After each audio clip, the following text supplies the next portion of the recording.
So a young Yeah, guy. even free agent next summer. Yeah. Looking forward to that. Yeah, it should be fun. I'm excited.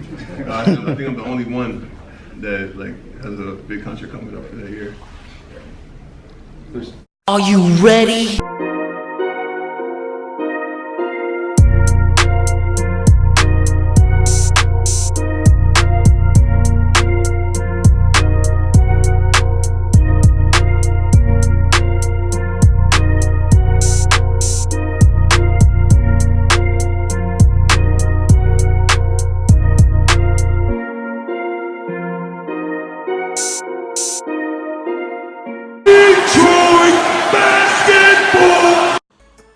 Hey peeps, how's it going? Hopefully you guys are having a good day. Today we are talking about Andre Drummond. It is no surprise that he is going to opt out of his contract, but recently he just had an interview, which is going to be played. You guys have already seen that. Talking about how he's excited. He should be the only person getting a big contract. This really shouldn't come as a surprise to any Detroit Pistons fan or NBA fans. If you're watching this, it really shouldn't be a surprise because it's the new NBA. It doesn't matter if he's going to re-sign with the Detroit Pistons. He's going to opt out whatever happens. By opting out, Andre Drummond can get way more money, and that's all going to be affected by how he plays. If he makes the All-Star team, defensive team, first team All-NBA, stuff like that. So the more achievements he gets throughout the season, the more money he can make. So you can guarantee your bottom dollar that he's going to go out there and he's going to have a career year just like he did last year. The only thing in the Pistons' favor is since they drafted him, they could offer him the Supermax. They can offer him the most money out of any NBA team out there. The problem with that is he worth it? And that's the question that Ed Stefanski, Tom Gores, and Dwayne Casey are going to have to sit down, talk about, and really discuss where they want this team to go. You know, you can build around Andre Drummond. You can build around Blake Griffin. And you're doing better with that. You know, you brought in a good quality free agency class and made some good trades to surround them with some good talent this year. It's a tough situation to be in, okay? I'm glad I'm not in it. Because personally, you know, Andre Drummond's one of my favorites, but he's not worth that much money.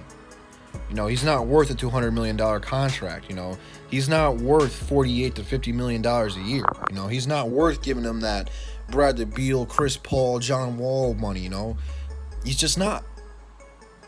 And he really hasn't gone out there and done anything for this team to warrant that. You know, we don't have a playoff win yet. Hopefully that can come this season. But even so, I that's just a lot of money to give to one player. And if you do that, all the salary cap money that you have worked so hard to save so that we can bring in better free agents is going to go right out the window by giving him the same contract Blake Griffin's got. It's a tough situation to be in. And I know the fan base on this is split right down the middle, as well as it should be, because it's a super tough situation, man. I'm just glad I'm not in it. That's all I'm saying. But like I said, man, Dre's going to ball out this season. He's going to ball out, probably have career-high numbers again across the board like he did last season. And when he leaves, if he does, there's going to be a major hole. Giggity. But that's why we made moves to get Christian Woods and Thon Maker here.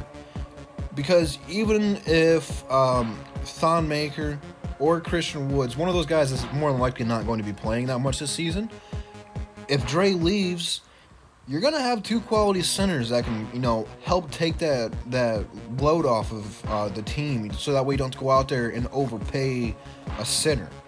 You know, depending on how well Dwight Howard plays with the Lakers, that might be something you look into next season if Dre leaves. I mean, there's going to be some options for this team if he does go. As a GM, you should always be looking forward to moving towards the future.